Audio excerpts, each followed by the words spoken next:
Oh yeah, ay. When you need a hand and you don't know why, just know that I'll be there. When the road is long and you feel so tired. Hi everybody, John Reagan here, owner and CEO of E-Powersport, and I want to come to you today to talk to you about something that I don't think we talk about enough in our society, something I don't think we address enough in our communities, and something that I've actually had my own issues with over the last 3-4 years now. And I'm gonna go over it. I'm gonna explain it to you. I'm gonna tell you the things you can look for, and hopefully how you can help people with the same condition. My name's John Reagan, and I'm addicted to e-bikes and electric motorcycles. Okay, hey. Look, I know you're gonna laugh. Stop laughing. Just stop, okay? It's not funny. All right, I started in my garage. It was innocent at first. I just, I saw the videos and I thought, wow, that's cool. Those bikes are neat. And I got one. And then it was so great. It was so exciting. It hit me deeply in a way that no other bicycle had ever done. And I've ridden bikes and motorcycles not my whole life. I stopped for kids like most people, but it was exhilarating. And it was from there that it all started. I mean, if you go back and look at some of the videos, you can see it in my face. The excitement when I get the bike and unbox it. It's like Christmas every time. And you get it out and you put it together and you're so proud of yourself, and then you ride it and you're like, oh, it's exciting. So I've just recently come to terms with my addiction. I mean, as you can see, I've taken it pretty far at this point, and I plan to go farther with it. But not everybody is able to take the things that help drive them like this and move them to this level of business or this level of support of your addiction. I mean, it's an addiction. I get cranky if I don't get to ride a bike every few days. I get edgy. I need the release, and you know what I'm talking about. Stop laughing. I hear you people laughing in the back, but I know you know what I'm talking about. You're sitting there, but you're like, in the back of your mind, you're going, he's right. I always love riding my bike. I love it. So I'm gonna talk to you, not just those of you that are also addicted to the exhilaration and the fun and just the excitement of it all, but also those of you that have to live with those people. This video is to help you understand, one, what to look for, what things you're gonna see that will clue you in to somebody having an e-bike addiction or an electric motorcycle addiction. We'll just say electric two-wheel addiction. Man, almost as good as snowboarding. Snowboarding is cool. But I digress. So some of the symptoms you're gonna find. One thing you will notice is packages, large boxes will show up with TVs on the side of the box, but they're not TVs, right? This is a subtle way that the manufacturers work with us addicts in order to supply us with the electric bikes without our family knowing. I mean, the UPS guys and FedEx have figured it out. They understand, they get it, they're like, e-bike, huh? It's like, yeah, bro, I got a big TV already, but this is so better. And calm down.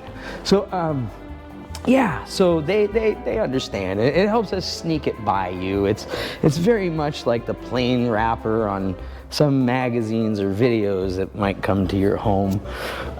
So once we get it and we open it and get rid of everything and we've put it together with our own hands, or somebody's put it together for us and we get to ride it.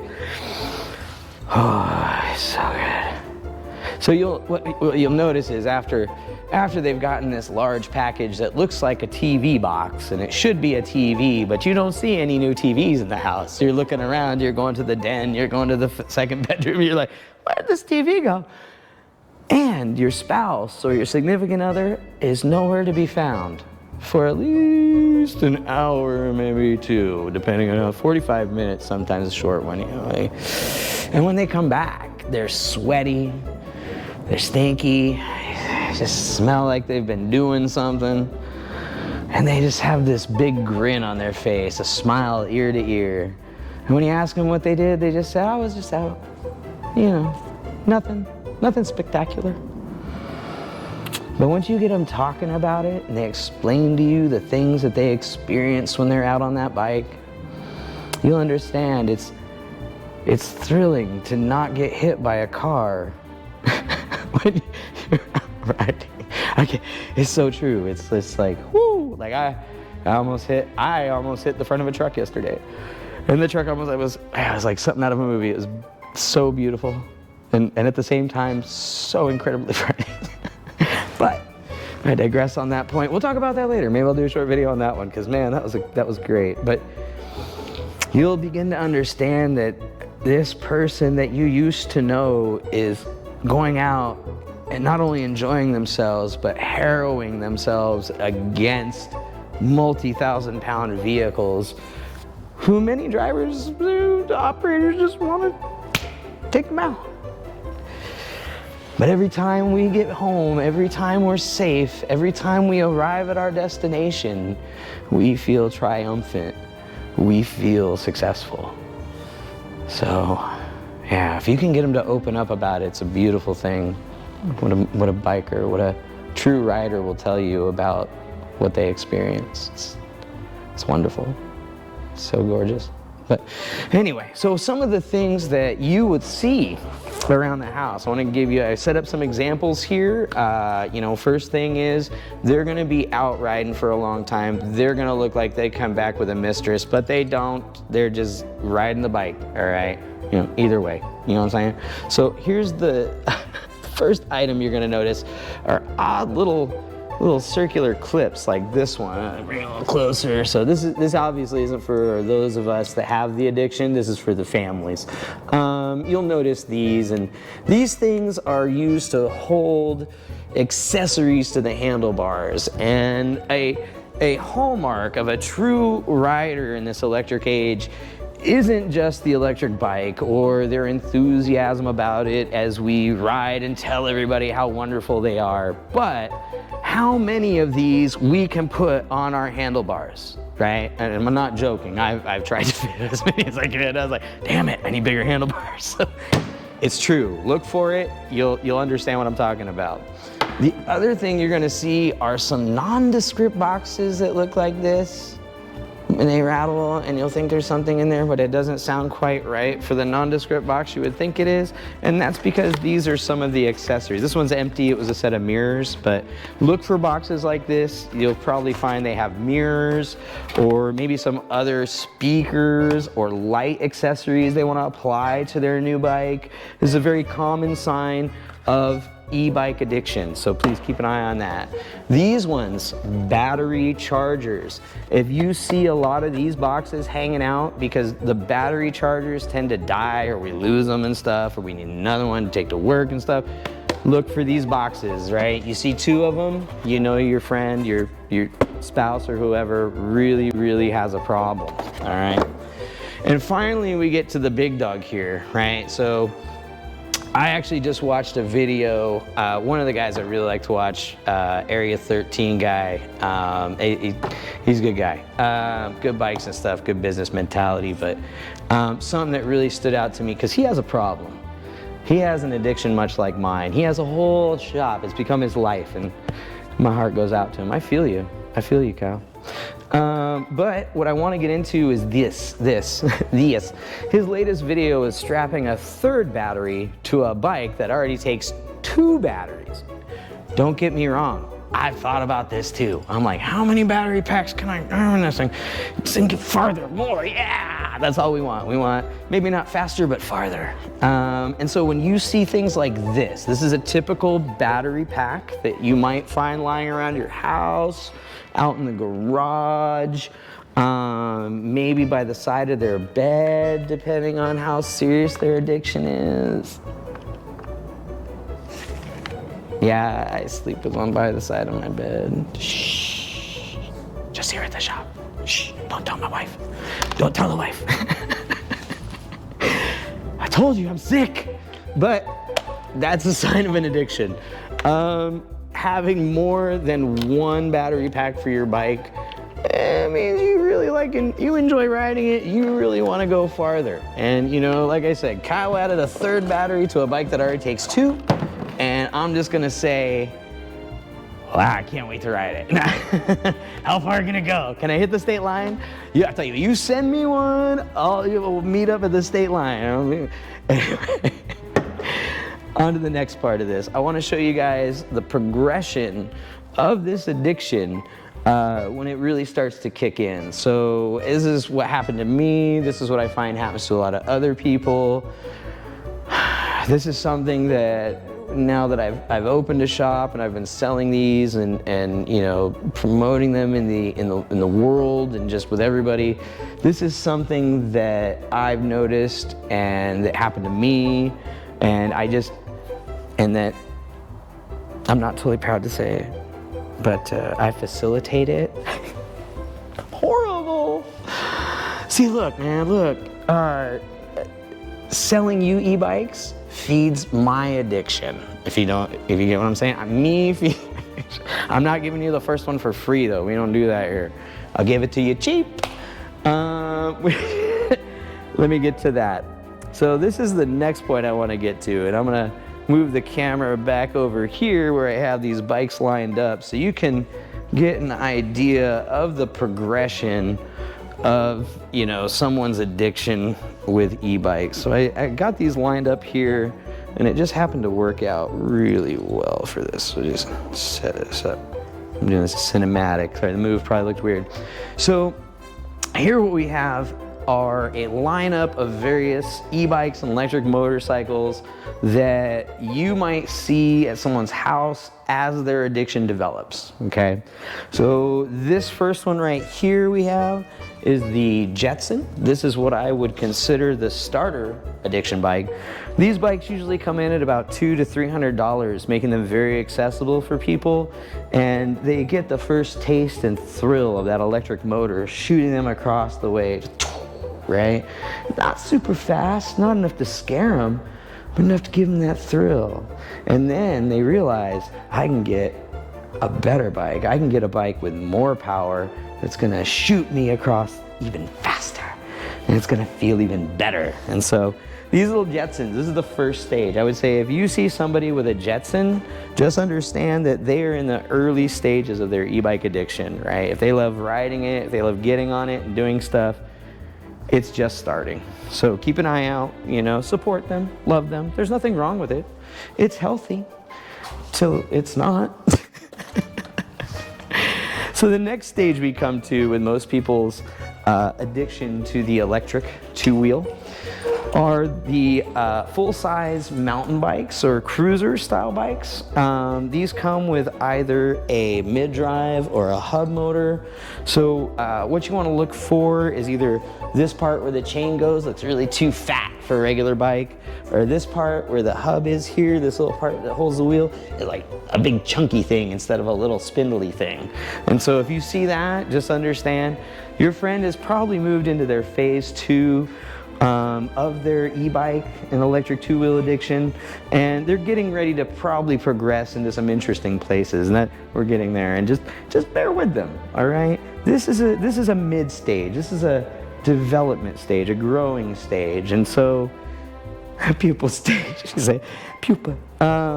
So as they get into these, they become more expensive, right? They're not the cheap $200, $300 ones, but these start moving into the $800, $900, $1,500, $2,000, $10,000 range if they really want to get crazy already. But Most people will come in at a, an even couple of grand, and you'll notice your friend, again, zipping around even faster than before, coming back with even more stories about all this stuff they experienced while they were out on their e-bike and all the crazy people that tried to run them over that they had to flip off and yell at. Trust me, it's a normalcy. So after they get done with this stage, next comes the interesting stage. So what happens with the first two, right, is they're just getting settled in. They're learning about it, they're understanding the vehicle, they're understanding the levels of exhilaration that come with it and how that makes them feel, right?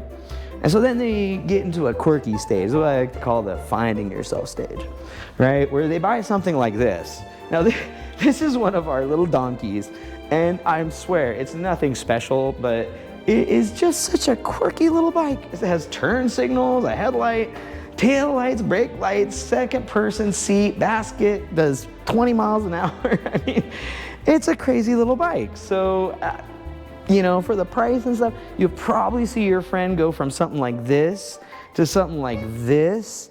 And that's where you're kind of like, what are you doing, dude? What is that about? You'll see them scooting around their neighborhood. Whee! You're like, no.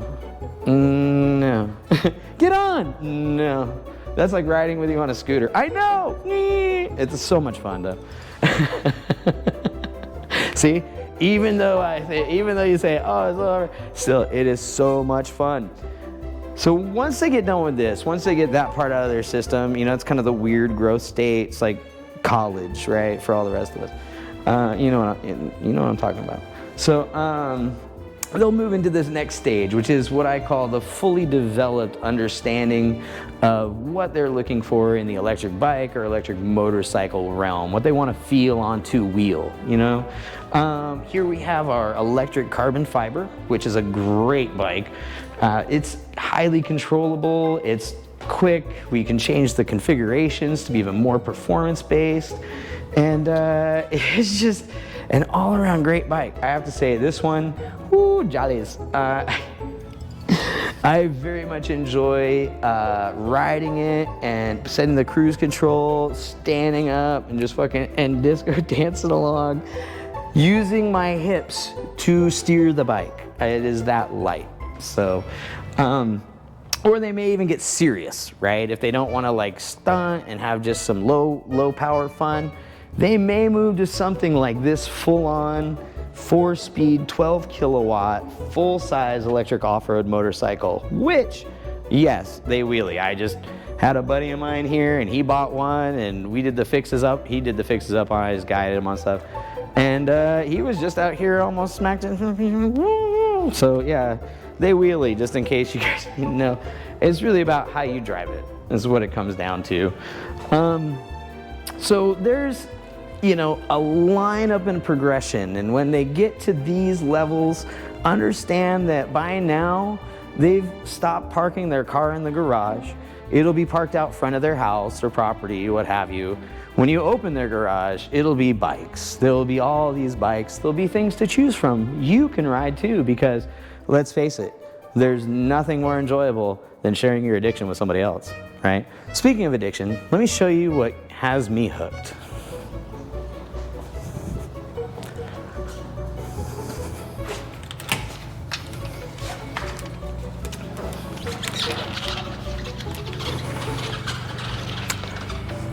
This is my baby.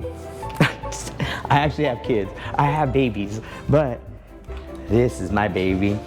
This is my 8 kilowatt. And she doesn't love me, but she does what I need her to do, which is go fast, very fast. And yeah, once you experience that, it's hard to give it up. These are very, very performance oriented in the sense that for the power output, you're getting a tremendous amount of torque. This is an 8 kilowatt. I run this to 60 to 64 miles per hour. We have them in 12 and now 15 kilowatt, which I've taken the 12 to 84. I imagine a 15 kilowatt is gonna get you somewhere around 100 to 120 miles an hour at a ridiculous rate of speed, of acceleration. So, yeah. Be careful with your addictions though. I will say this thing I haven't wrecked on it yet. I've hit a curb and blown everything out, as some of you may know if you've been watching the channel and stuff, but I have not like fully wrecked on it. Come close a few times, but I don't imagine it would have been fun, that's for sure.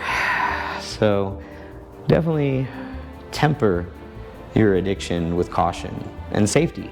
You know, wear your helmets, wear your pads, right? We're not made of adamantium like Wolverine, or infinitely regenerative like Deadpool. Well, that would be kind of cool. What if you had both? What if you had both adamantium bones and full regeneration like Deadpool?